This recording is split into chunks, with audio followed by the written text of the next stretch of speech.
ठाणे महानगरपालिकेसाठी जाहिरात आलेली आहे. सगळ्यांनी पटापट ठाणे महानगरपालिकेचा जो फॉर्म आहे तो भरून टाकायचा आहे.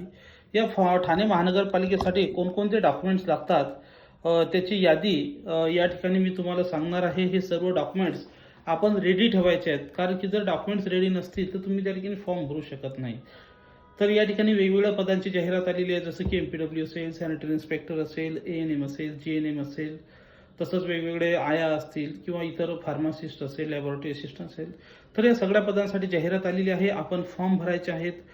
यांची बॅच सुद्धा आपली सुरू झालेली आहे. ती खाली दिलेल्या नंबरवर संपर्क करून तुम्ही जॉईन करून घ्या. 15 ऑगस्टची आपण ऑफर दिलेली आहे. 2500 रुपयात कोणतीही बॅच वर्षभर आणि 1500 रुपयात 6 महिने.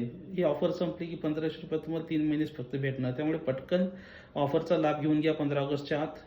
तर या ठिकाणी कोणकोणते डॉक्युमेंट्स पाहिजेत? सर्वात महत्त्वाचं म्हणजे तुमचा करेक्ट ईमेल आयडी पाहिजे, तुमचा करेक्ट मोबाईल नंबर पाहिजे की जो तुम्ही कधीही हरवला नाही पाहिजे. दुसरी महत्त्वाची गोष्ट आहे की तुमचं या ठिकाणी जे जन्मतारीख आहे त्या जन्मतारीखसाठी तुमची टीसी त्या ठिकाणी असणं आवश्यक आहे. जो कोर्स जी पद असेल त्याची जी पात्रता आहे, उदाहरणार्थ 10वीची मार्कलिस्ट, 12वीची मार्कलिस्ट तुमच्याकडे असणं आवश्यक आहे.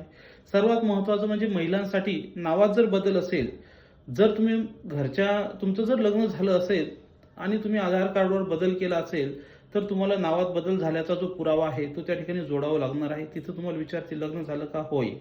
नावाचा पुरावासाठी तुम्हाला त्या ठिकाणी 2 डॉक्युमेंट्स काढायचे आहेत. एक तर विवाह नोंदणी प्रमाणपत्र तुम्हाला काढणं आवश्यक आहे, किंवा तुमच्याकडे जर गॅझेट असेल तर ते गॅझेट सुद्धा त्या ठिकाणी चालते. तुमचं MSCIT झालं असेल तर MSCIT सर्टिफिकेट, तुमचा जो कोर्स झालेला असेल त्या कोर्सचं सर्टिफिकेट, त्याची मार्कलिस्ट, ह्या सगळ्या गोष्टी असणं आवश्यक आहे. आधार कार्ड तुमच्याकडे असणं आवश्यक आहे.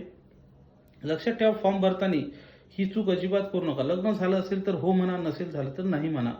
आणि लग्न झालं असेल तर गॅझेट हे काढावंच लागतं, किंवा विवाह नोंदणी प्रमाणपत्र, 2 पैकी एक तुमच्याकडे असणं आवश्यक आहे. कारण की लग्न झाल्यानंतर जर तुम्ही तुमचं आधार कार्ड घेऊन जाणार परीक्षेला तर तिथं तुमच्या हस्बंडचं नाव असेल म्हणून. आणि फॉर्म भरायचा असेल तर तो घरच्या नावानेच भरायचा असतो, टीसीवर जे नाव असते त्या नावानेच भरायचा असतो. तर एवढे सगळे डॉक्युमेंट्स तुमच्याकडे असणं आवश्यक आहे. सर्वात महत्त्वाचं डोमेसाईल, मराठी भाषा ज्ञान असल्याचं प्रमाणपत्र, म्हणजे तुमची 10वी पर्यंत कधीतरी तुम्हाला मराठी विषय हा असणं आवश्यक आहे.